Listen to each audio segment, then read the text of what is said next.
Welcome in to the Vinyl Community Podcast. Hello, everybody. Welcome. This is a different kind of video for me. This is my first YouTube-related interview that I've been able to do, and I'm very fortunate to be here with Mr. Gringo Starr, the drummer for Los Straitjackets, who are playing with Nick Lowe these days. I really appreciate having you on. Well, thank you, Sam. I appreciate having me on. You know, I saw your review of our show when we came to town. I was very touched by it. And, you know, to see a fan's perspective of the show, and you're very detailed on the show, I was very impressed and had to reach out to you. Well, thank you. And again, this is a big honor for me. Not only do I respect the music, but again, just talking to a musician is always just a really fun time. I know you have stories to tell. Before I get into the interview, though, I do have a couple of quick plugs to give here, because this kind of came up at a perfect time, because Nick Lowe has just announced a brand new record due out in September on YepRoc Records, which is a fantastic label. I've been buying their stuff now for years. As you can see, I've got some YepRoc releases behind me. It's going to be called Indoor Safari. Again, that's out September the 13th later this year. It's going to be a really, really cool release. I'm really excited for it. There are currently 2 singles now as of filming. This is July 21st. There are 2 singles that you can find on your streaming platforms. They're on YouTube, called Went to a Party and Different Kind of Blue. Fantastic tunes, both of them. Again, you can find them everywhere that you get your streaming. You can check them out on YouTube, give it a comment, give it a thumbs up, all that good stuff.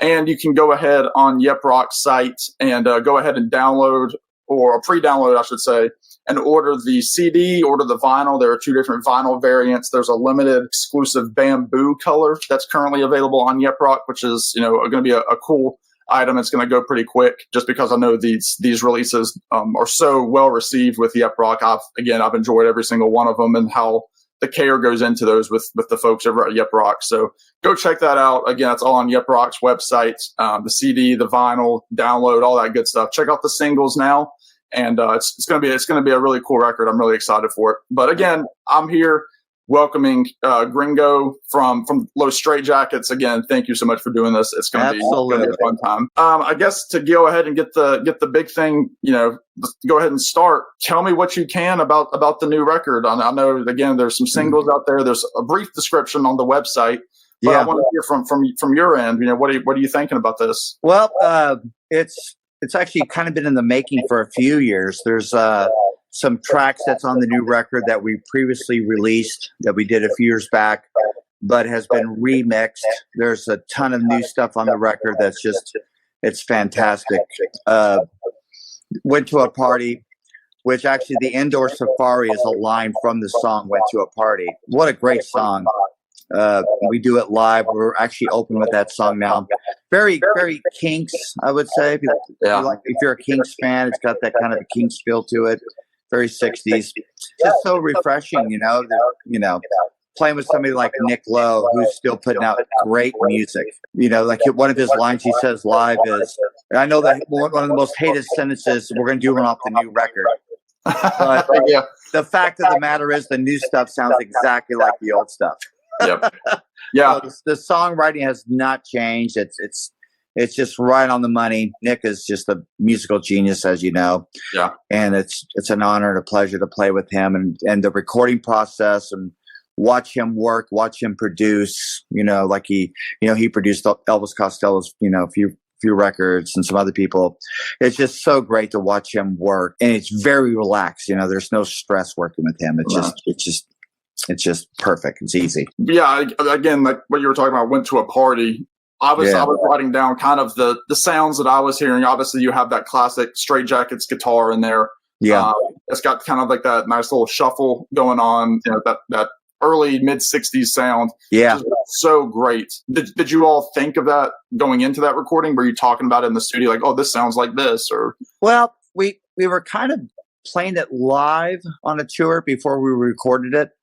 And usually Nick will bring a song or 2 to a tour, new ones. And that was one of them. And it just immediately, you know, came together. It's just such a great song. It's just one of those, like, we got to record this. And I think going into the studio, we already had 80% of it down. We had some new ideas and little melody parts with the guitar that came in the studio. But for the most part, it was pretty much put together. And I was looking because I know you saw the video, but I grabbed a set list. That's right. From the show, and I was kind of just going through even just a few minutes ago. You can decipher all those one-word song titles too. I can. But it looked like from my, going back and forth with the track listing that's currently on YepRoc's site, it looks like y'all did 6 of the 11 that night. Yeah. So these are already kind of in the books for you right now in terms of the touring goes. Yeah. Yeah. For the most part. Absolutely. Of course, we're going to do some of Nick's classics, but Nick loves to throw new songs in, keeps it fresh. It's really it's great. I'll say, and for you all as the band, what is that like for you? I mean, I know you all know, the hits that he's doing. Right. I remember, I'm sure it's something he says often, but, saying that, you're guaranteed to walk out of here at least knowing one song, at least the song. So, I mean, those are the ones that, people are standing up for and clapping and that sort of thing. But like you said, these new songs merge so well with the classic catalog. Yeah, absolutely. And one that comes to mind, which is on the new record, is Blue on Blue. That's a really groovy, I wouldn't call it a slow tempo. It's kind of a mid-tempo, but it's one that first started doing it. No one knew the song, but it was a kind of immediate hit. It's got that Nick Lowe magic to it, His way with words and lyrics is just fantastic. It's a really good mood setter. And I remember being struck by that particular song because it was toward the end of the set, because the lighting, you all had the lighting go down to obviously a blue tone, which really added to the atmosphere of the track. Yeah, absolutely. There's so many good dynamics in that song too. Where there's this breakdown in the middle, and it's just Nick with the acoustic singing, and we're not playing. Mm-hmm. And you can always tell the audience when they're digging it. There's just complete silence in the audience, and they're just listening to Nick. And when the band comes in, you can just hear the war happen. Everybody knows. We know when the audience is paying attention, and that's definitely, you can tell. And like I said, it's just such a groovy song. It's fantastic. Sure. Now, do you feel? Because again, I've only been fortunate to see you all one time, but obviously Nick is very generous with the Straitjackets and gives you all a good little mini set. Does that ever feel intimidating to you? Because, people are there saying like, oh, we have the Nick Lowe stuff, but obviously you all are well accomplished in your own right. I mean, just being the surf rock greats that you are. Yeah. Do you remember your first time kind of playing that mini set as one of the newer guys? But you know what? It's really natural, and playing with Nick, he considers it, it's a band. We're his band. He's our singer. I mean, he's a legend, obviously, and we're playing with him. But he approaches it as we're just one. We're a band. Yeah. So I think when he leaves the stage and we do our thing, it's totally natural, and I don't think anything out of the norm with it. I don't think any other guys do too. Yeah. Definitely Nick doesn't. He loves it. In the last 2 songs, he's at the side of the stage watching us. Yeah. Dancing, But y'all add so much showmanship to that little portion. I mean, obviously, for those that don't know, again, go check out, I should say that too. Go check out Nick, go check out the Straitjackets. If they're anywhere near you, it's an awesome time. But you all do so much, especially with you behind the drums, there's so much going on. You obviously have the rubber chicken bit that you all bring out. I want to explain that a little bit to the folks that don't know. Well, that's kind of a recent addition. There's a Straitjacket song called Itchy Chicken, which the band's been doing for 20-something years. I don't know. I have a funny sense of humor. I like humor, and it's kind of an old vaudeville thing where I have a rubber chicken, and I do kind of a guitar off with Eddie Angel. I'm doing the rubber chicken. He's doing the guitar. We're just kind of trading licks, basically. It's all in good humor. It's a great time, and I think it keeps the audience focused because, again, you don't want that moment in a show where, like Nick says, the worst thing the audience can hear, for the general public is, here's a new song off the new album, because that's the age-old joke. You leave, you go get your drink, your bathroom break.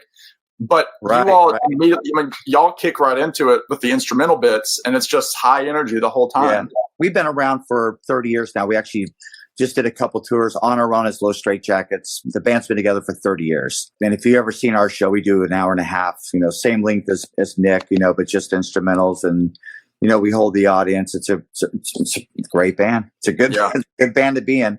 I think we may hold the record being on Conan O'Brien 13 times when he was on the air. Wow. Yeah. We've been around ourselves, and the way we kind of hooked up with Nick is we're both on the same record label, YepRoc Records. Mm. We played, this is a while back, we played the 15th anniversary of YepRoc, and we were basically assigned to back up a few people on the label, and Nick Lowe was one of them.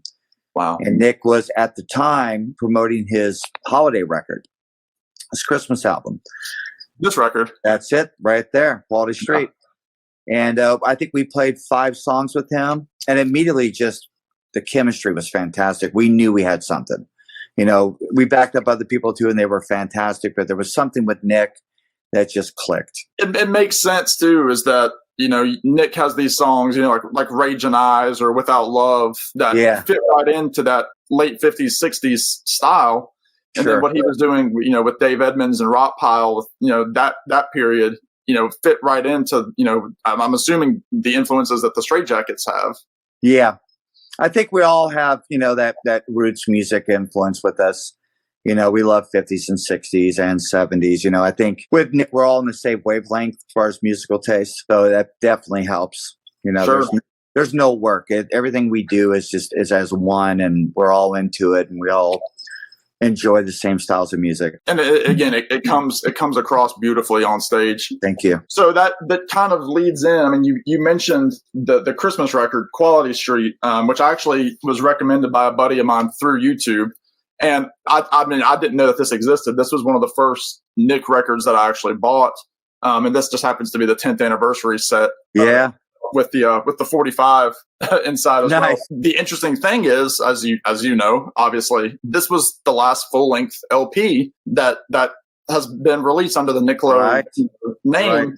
Obviously, I mean, the other thing that that I have is the Lay It On Me EP that you all did at 20, which is a great record. You all do a great version of Venus on the B side.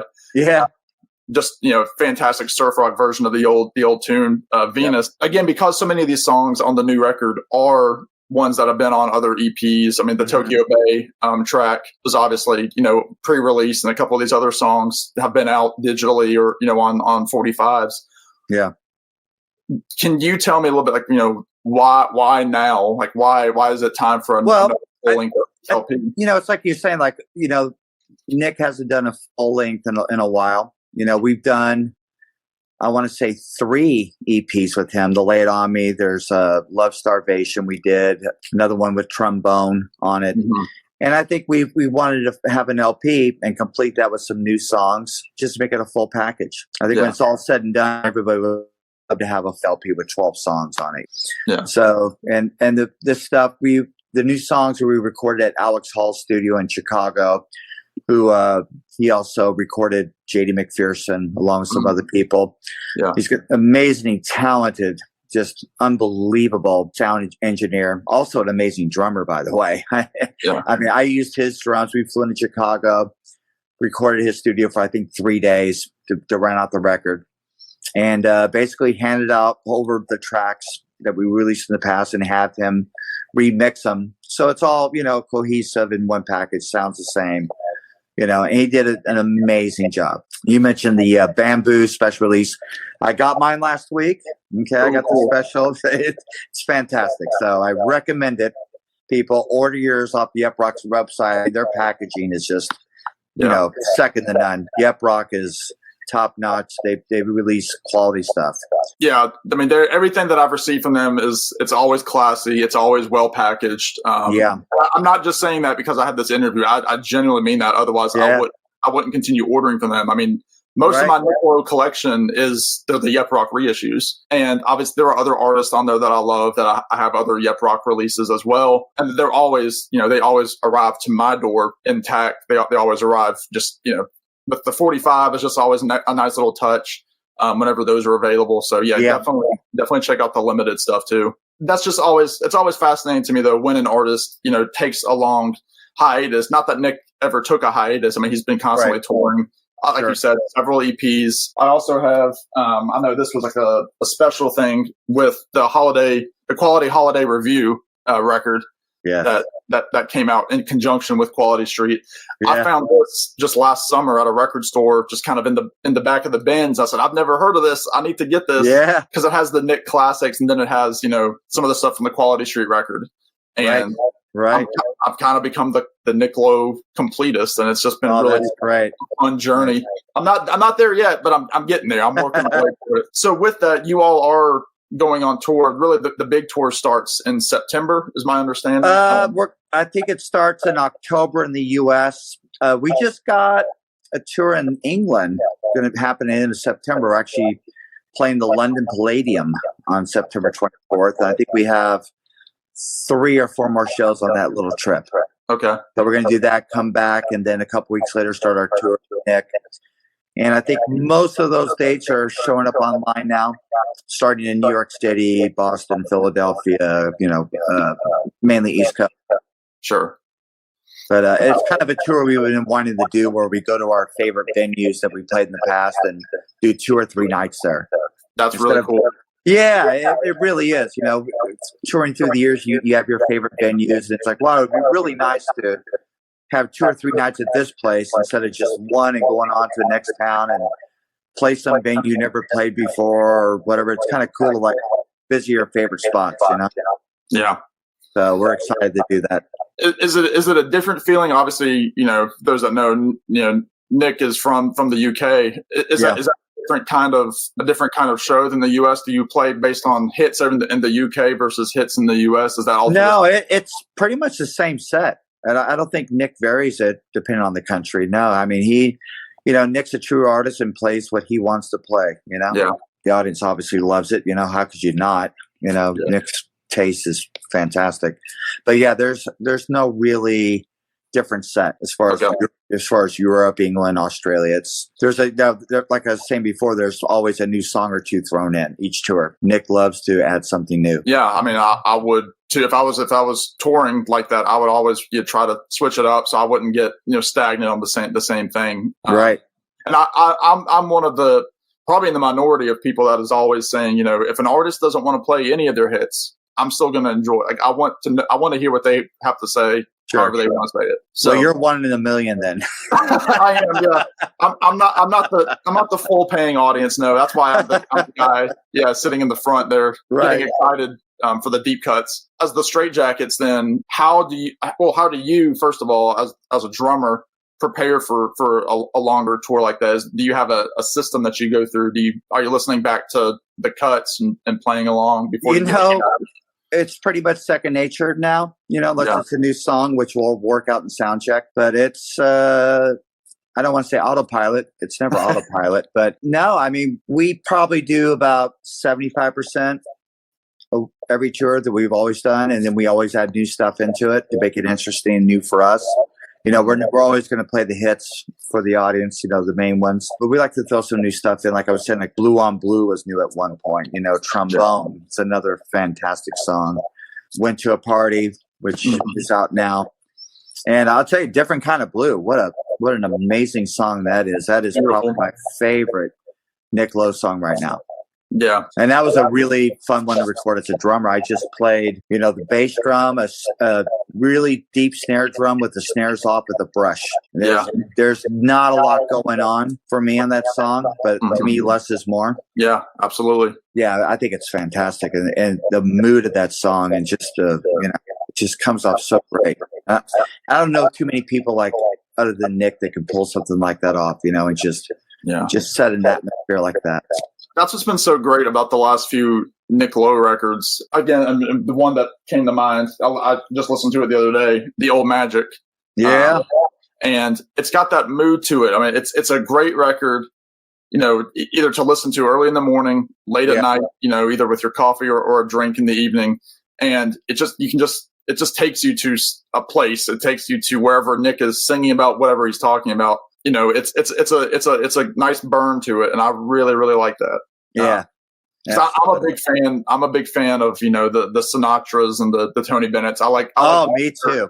I grew up listening to Sinatra through my mom, so I'm all about mood music. I love it. I love it. It makes me feel really good. Well, then that kind of again, kind of a nice little segue there in a couple different ways.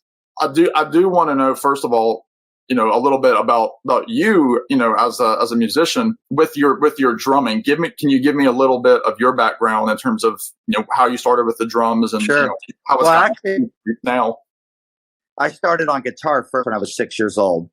My oldest brother, or not my oldest, the middle brother, Frank, he was 10 years older than me. He actually gave me guitar lessons when I was 6. He was 16. He was kind of a musical genius. He went to college when he was 17, majored in as a composer, not as teaching, but composer, wrote symphonies, string quartets, taught me guitar. And I think right around the age of 13, I took up the drums because he played guitar. And I thought we can make more noise if I'm playing drums too. Drums, he's playing guitar.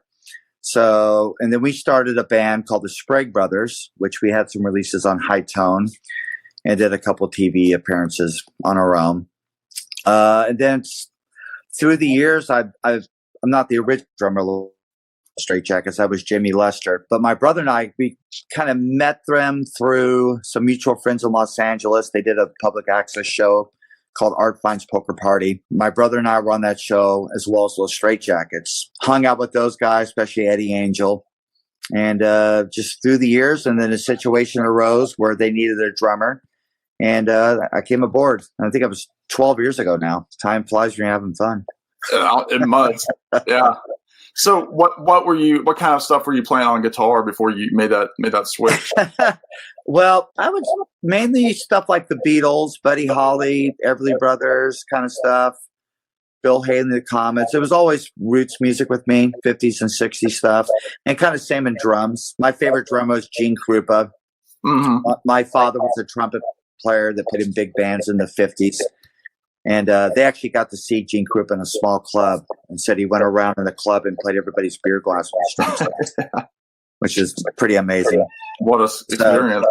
Yeah. And when I started playing drums, I was literally playing along to Frank Sinatra records, stereo loud, playing along, learning how to play swing drums, which I think was probably the best thing for me to do, playing roots music. Because all the drummers back in the 50s and 60s playing rock and roll were all jazz drummers. Yeah. It wasn't, there's no John Bonham rock drummers at that time. It was all jazz, learning to play rock and roll. That was makes it my influences. Yeah. Drummers Adventures. Same. Yeah. Thing. Well, again, a lot of that, it had to make that transfer at some point because, again, those jazz guys and those big band guys are the reason Bill Haley came around. Absolutely. And then obviously, like the big guys like, Charlie Watts, he had that jazz background. Yeah. Yeah. I'm a huge Ringo fan, Ringo Starr. Obviously, not just with my name, but yeah, right. But Ringo Starr, I think, is probably the older you get and the more seasoned you tell musicians, he's one of the greats. Those songs not be those songs without his drumming and his drum parts. Coming up with the drum part to come together, an odd drum part. Only I think he would think of that. Yeah. And from what I understand, just from friends who are drummers, they say, listening to a Ringo track and trying to play along with it first time, it's not as easy as it sounds. Right. He had his feel. Like I said, those songs would not be the same without him. Any of those guys, you take anybody out of that puzzle and it's work. But same thing with the Who. So just that locking in style, which again, you guys have that, on stage. Again, you can't be as tight as you guys are without that chemistry somewhere. Absolutely. The band definitely has chemistry, which is special because Nick is his own entity and we were our own band. And to try to throw something together like that usually does not work. But we're very fortunate that it does, making music with him. It's pretty amazing. It is. And again, it comes across looking so easy, which is the best thing. That's when it's difficult, is when it looks so easy. Absolutely. So again, because this is a vinyl CD related channel, I'm interested to ask you. You mentioned earlier that you've received your kind of advanced copy of the record. Yes. what are things normally on your stereo when you're unwinding at night or after a show? What are you spinning? Oh, wow. That's a really good question. Very a lot. I like a lot of exotica music. What else? Sandy Nelson. I listen to a lot of Sandy Nelson, which I love. He's an old 60s drummer that he put out a bunch of solo records, where he would do covers and it would feature the drums. Just really good mood music. Sure. It varies. It really does. Like I said, it all depends on what mood you're in. I could put on Frank Sinatra and Antonio Carlos Obin and listen to that as well. It's music's art. It all depends on the mood you're in. I mean, there are days where I just want to hear, a Miles Davis record, and then there are days where I want to hear, the Knack or the Beatles or absolutely, Tom Petty, stuff like that. Yeah. And I mean, I even, I go into, Tom Waits and people like that. Like I love that stuff. Yeah. And it's all subjective. It's all mood. It's always hard to pick favorite records, favorite songs, all that stuff. Yeah. Just to kind of bring it back to the record in closing here, who would you say, what would you say to somebody who doesn't know Nick Lowe for whatever reason, somebody younger, somebody, older that's in a different genre of music? What would you say, why should somebody buy this record? Why should somebody get into Nick and to you guys? Oh, man. I don't know. I've considered Nick probably one of the artists that I've ever played that has the highest music IQ of anybody. Mm-hmm. I've had the fortune to back up a lot of people in the past, James Burton and Dwayne Eddy, and, play drums with a lot of people. And I got to say, Nick is, it's just his way with the words, his musically. I don't see how you can not listen to him and not have a smile on your face. Just amazing. He's so clever in such a great way. Makes me happy to play with him. Every night it's like I'm his drummer, but I'm also kind of in the audience in a way, just listening to him. Yeah, it's really cool. I can fully get behind that, just as the listener and as the consumer. I mean, I guess people need to broaden their horizons, I think, and to listen to different styles of music. And I think these days it's a lot easier to do that. When I was growing up, there was no internet. Yeah. So you basically had your records, and then you would go over to your friend's house, and maybe they had a different record or their parents had a record, and you would hear that. You get turned on by that, then you go buy it. Now with YouTube and everything else, streaming, you could put on a station on Spotify, and then 2 hours later, you'll listen to something completely off the wall that you did not originally program yourself in to listen to. So kids these days are listening to stuff that we never had that opportunity. You started something that's modern. Next thing you know, you're listening to something from the 40s. Yeah. So in that perspective, I think we're living in a really great time. People do have more of an open mind, listening to music, and there's young people out at these shows who really dig rock and roll, and the traditional rock and roll. There's hope. There's definitely hope, especially just with the vinyl resurgence and the way it's going. I mean, I think it's really making a comeback for people to actually listen to a full record. No matter who they're listening to, they're listening to full records again. Right. Slowly but surely. I have hope too. Yeah, absolutely. I mean, I remember back in the 80s when CDs came out, and they're saying that's the end of vinyl. They're actually saying that was the end of drums. It was all electronic drums, and no one's going to pick up a guitar again. It's going to be all synthesizers. And I think, good things stand the test of time, and I think vinyl's one of those. People want to be able to hold the product and read the liner notes, put the record on. It's an experience. It is. I mean, I love my iPod, but there's nothing like putting a record on and listening from start to finish and turning it over and listen to the second side. I don't think that will ever be replaced, as far as I'm concerned, my lifetime. I agree. And so again, my final reminder to everybody, Indoor Safari is going to be out this September on the 13th. That's right. Records. Please go pre-order it. It's, you can buy any of the formats. They're all there. You can download it. Check out the singles wherever you stream on YouTube. Again, give it a comment, give it a like, give it a download, purchase it. And I'm sure, that'll help out the guys. It'll help out all that good stuff that you know how to do. Come see a show. Come see a show like you did. Absolutely.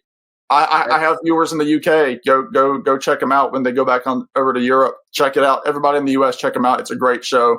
again, I can personally say now, having seen you all, it's a moment. Yeah, I'll remember it. I'll remember it forever. It was a great show. Thank you so much for doing this, Gringo. Absolutely. Thank you, Sam. Thank you for supporting the band and music in general and going to shows. That's what the world needs right now. That's for sure. Well, I appreciate it. And everybody knows that you guys are great that know. And again, if you don't know them, check them out. And that was another trip around the turntable. Thanks for listening to Vinyl Community Podcasts.